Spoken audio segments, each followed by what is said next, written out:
If you've been cutting calories, eating less, and still not losing weight, this video is for you because what I'm about to share will completely change how you think about weight loss and why your past efforts haven't worked. And it has nothing to do with your willpower, your discipline, or how hard you're trying. So today, I'm going to explain exactly why eating less doesn't always equal weight loss, what's really happening inside your body when you diet, and why some people need medical support to overcome these biological roadblocks. Why does your metabolism fight back? Think of your body as a warm and cozy house, and your metabolism is a smart thermostat that controls the furnace, your calorie burning engine. Its main job is to keep the house at a comfortable temperature and make sure you never run out of heat. Here's what happens when you suddenly start eating a lot less, aka dieting. Step 1, you turn down the heat. You start eating fewer calories, and to the thermostat, that feels like you're drastically cutting the fuel supplied to the furnace. It thinks, oh no, a fuel shortage is coming. We need to prepare for a long cold winter. Step 2, the thermostat goes into energy saver mode to protect you from this deprivation it thinks is happening, but your metabolism does two smart but very frustrating things. It turns down the flame. It slows your calorie burning engine, your metabolic rate. This means you burn fewer calories just breathing, pumping blood, and existing. It's like lowering the temperature in the whole house to conserve fuel. It becomes super efficient, so it learns to do all its daily tasks like walking, thinking, even digesting food, using far less energy than before. It's like your house learning to stay warm with half the usual electricity. Step 3, the aftermath. So now you're eating less, but you're also burning less. This is why weight loss gets harder and slower the longer you diet. You might also feel more tired, sluggish, or cold. These are all signs that your thermostat has dialed things down to save your energy. Your body isn't trying to sabotage you. It's just following an ancient instruction manual written in a time when food scarcity was a real threat. It's brilliantly trying to keep you alive by holding onto every single calorie it can. This is also why extreme dieting often backfires and why the most successful approaches focus on gentle, sustainable changes that don't send your overprotective thermostat into a panic. Now, when you eat less and your body thinks it's starving, it flips into survival mode, and that hits your energy and cravings hard. Here's an easy way to understand it. Your energy levels go into the power saver mode. Your body slows your metabolism to save fuel. It's like your phone switching to low power mode, which in turn the screen dims, apps run slower, and everything feels sluggish. That's exactly how you feel. More tired, slow, and just drained because your body's conserving every calorie it can. After that is the cravings, your alarm system. At the same time, your brain turns your appetite up to max volume. It starts screaming for high calorie, sugary, and fatty foods, the quickest energy sources. That's why a donut can feel impossible to resist. It's not a lack of willpower, it's your body's ancient alarm system yelling, eat now to survive. So you're left feeling tired but wired for cravings, which is a frustrating combo that makes sticking to a diet feel like a huge battle. Your body is just doing its job to protect you, but it sure doesn't make things easy. When someone goes on a diet, the body doesn't just sit back and let the pounds drop. It actually fights back. One of the main ways it does this is by shifting hunger hormones. That's why so many patients who've been dieting for a while report feeling hungrier than ever, even when they're eating enough. Let's break down the two major players behind this, ghrelin and leptin, and they work as a go signal and a stop signal. Ghrelin, also known as the gremlin, is the go signal. This hormone is produced in your stomach. When your stomach is empty, it sends ghrelin to your brain, shouting, hey, we're empty in here, go find food. It's what creates that gnawing feeling of hunger. Leptin is the lean signal, the stop signal. This hormone is released by your fat cells. Think of it as your body's fuel gauge. When your fat stores are full, it tells your brain, we have plenty of energy, you can stop eating now. It promotes a feeling of satisfaction. So what happens when you start dieting? When you cut calories and lose weight, your body panics and flips the script on these hormones to get you to eat more. Ghrelin, the gremlin,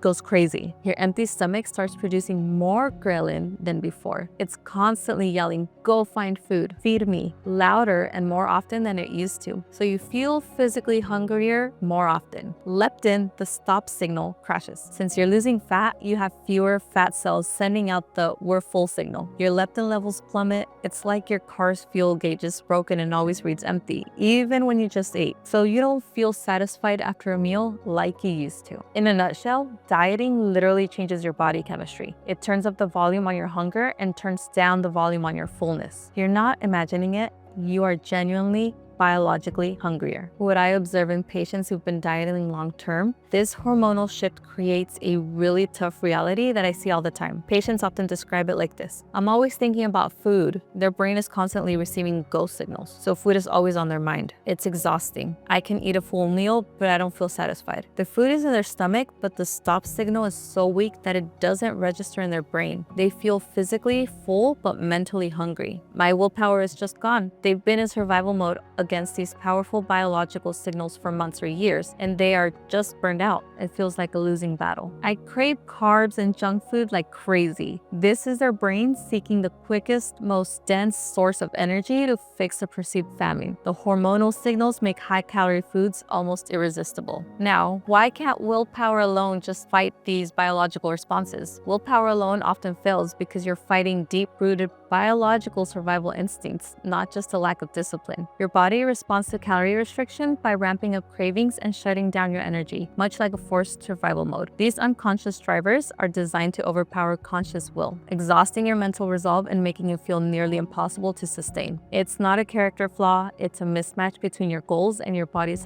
hardwired programming to prevent starvation. Beyond hunger hormones, there's another hormone problem that quietly sabotages weight loss for many people, and most don't realize it's happening. This one has less to do with feeling hungry and more to do with how your body handles the food you eat. I'm talking about insulin resistance. Imagine your body's cells have doors that need to be unlocked so fuel, the sugar from the food, can get in. Insulin is the key that unlocks these doors. With insulin resistance, the locks on the doors get rusty and gummed up. The key, which is insulin, doesn't work well anymore. So what does your body do? It panics and makes even more keys, more insulin, to try and force the doors open. In my experience, this creates a brutal cycle for patients. The fat storage signal is stuck on the on position. High insulin levels tell your body, store fat, don't burn it. It's literally blocking your ability to use your own stored fat for energy. And the constant hunger, because the fuel can't get into your cells efficiently, your cells are starving, even though you have plenty of sugar in your blood. So your brain keeps telling you you're hungry, eat more, especially craving quick energy carbs and sugar. Now, the vicious cycle. You eat more, especially carbs, then in turn, your blood sugar spikes. After that, your body releases even more insulin. And then the fat storage signal gets stronger, which in terms means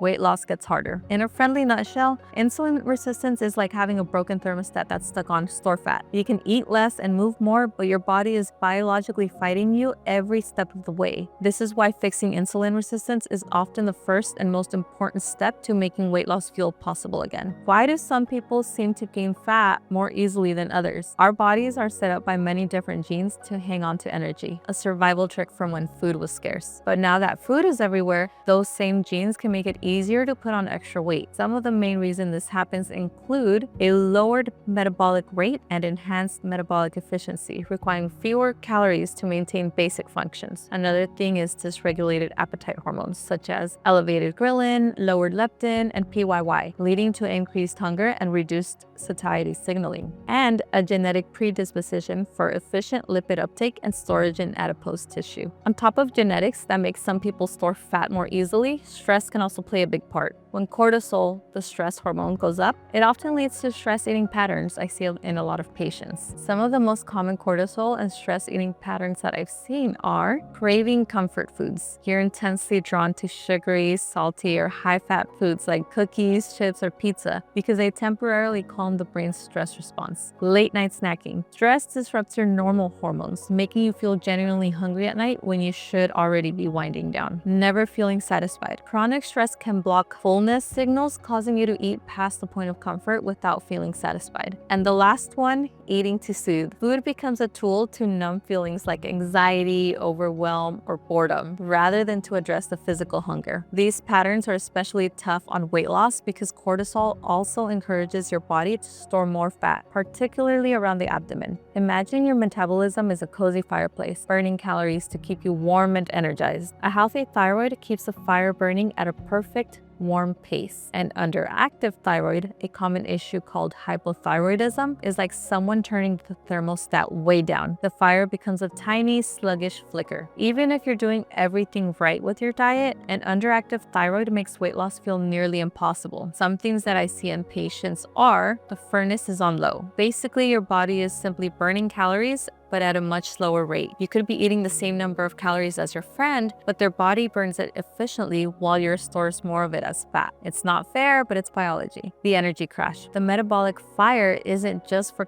burning calories, it's for powering your entire body. Patients often feel profoundly tired, sluggish, and foggy. This makes it incredibly hard to muster the energy for exercise or even daily activities, which further slows calorie burn. A couple of other sneaky symptoms are the body's slowdown doesn't stop at weight. People might also feel unusually cold, constipated, and notice changes in their skin and hair. It's a whole body slowdown. If you're eating well, exercising, and the scale won't budge, while you also feel exhausted and cold, it's a major red flag that your thermostat might be set too low. But this is not your fault. You're not failing. You're trying to run a marathon with the parking brake on. The good news is that this is very common and highly treatable. A simple blood test can check your thyroid levels, and if they're off, medication can act like a thermostat repair, turning the fire back up to its proper level. Once treated, your body can finally respond to all your healthy efforts. If you're tired of fighting your biology and want a medical approach that works with your body instead of against it, click the first link in the description below to take our free assessment. It's easy to understand why many people hit a wall with dieting alone. This is where medication can sometimes make sense, because certain treatments can actually work with your body's natural signals instead of against them. One of the best examples is GLP-1. Normally, after you eat, a helpful hormone called GLP-1 comes out and does two great things. He tells the brain, the diner is full, stop ordering. He tells the stomach, slow down, we need to digest this properly. But for many people, this system is a bit out of balance. The I'm hungry signals are shouting, while the I'm full signals are whispering. So how do the GLP-1 medications help? Medications like semaglutide and tirzepatide are like hiring a world-class master chef to come into your kitchen and help out. They amplify the full signal. They are super-powered versions of your natural GLP-1 hormone. They walk right up to your brain and give a clear, strong message. The kitchen is closed, we're fully stocked. This is what turns down the constant food noise. They pump the brakes on your stomach. They dramatically slow down how fast food leaves your stomach. This means you feel physically full from a normal-sized meal for much, much longer. You're not ravenous an hour after eating. Tirzepatide's bonus power, it's like having a master chef who's an expert in two different recipes. It mimics both the GLP-1 and another hormone called GIP. This dual action makes the fullness signals even stronger and more effective. When the body's starvation alarm is turned off, hunger and cravings transform dramatically. Patients stop feeling ruled by food, describing a new sense of control where gentle, predictable hunger signals replace urgent cravings. They naturally feel satisfied with nutritious meals, often effortlessly spacing them out without obsessive thoughts about eating. This shift reflects restored hormonal balance, where stable blood sugar, normalized hunger hormones, and effective satiety signals finally allow the body and brain to work in harmony. But what's the difference between medication support and the diet-only approach? The diet-only approach is basically like the parking brake is on. Imagine you're trying to drive up that hill, but your body has secretly engaged that parking brake. This brake is made up of your hunger hormones, a slower metabolism, and intense cravings. And what it feels like is you're pressing the gas pedal, which is eating less, with all your might. The engine is roaring